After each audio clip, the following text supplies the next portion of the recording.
Yeah, nigga. Yeah.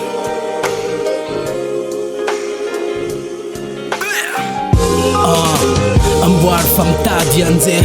efisainana sy ny fitiavanao ino areny tonga teto tsisy nomena samiady ho azy ny tsirairay samy tia tena amma olombelona samy hafa loka samy manana ny amedrany toky fa miova ny fiainana miova ame biby manoatra ny tongadra vohita tsy haintsony hoe aizany mamaritra anao ndaty sy ny tsara mifangarika amizao za tsy andeha itsony amy filana ambadika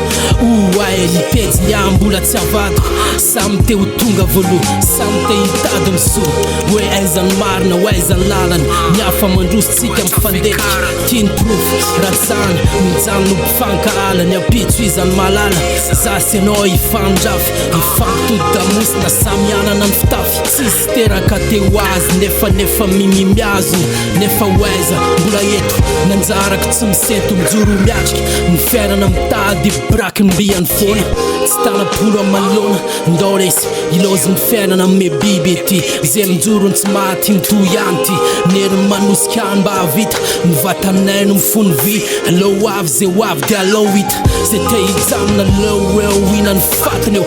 raha simba neritreritra te hiala farendrika foazy amizay taonjato tsy mijanona mamono ianao io mitsy ny mila vonona ny amisainany mevomoro raha mafy ezao raha tsy afaka elao de nzao fa niezakao no eriny zay nefa tsy avelany tsy taitra raha tsy mafaty mamafy nitetika ataony maty paiky ye nigga androany za tsy mitomany za tsy manontany fa raha life tsapandroso eto any satria zany fonany eo zay efa leo mila fight positive ny boto ahodina ho an'izay tena izy makopo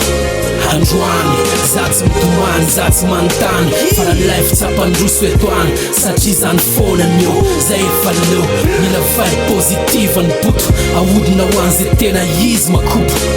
androany za tsy mitomany za tsy manontany fa raha life tsapandroso eto any satria zany fonany eo zay efa leo mila fight positive ny boto ahodina ho an'izay tena izy makopo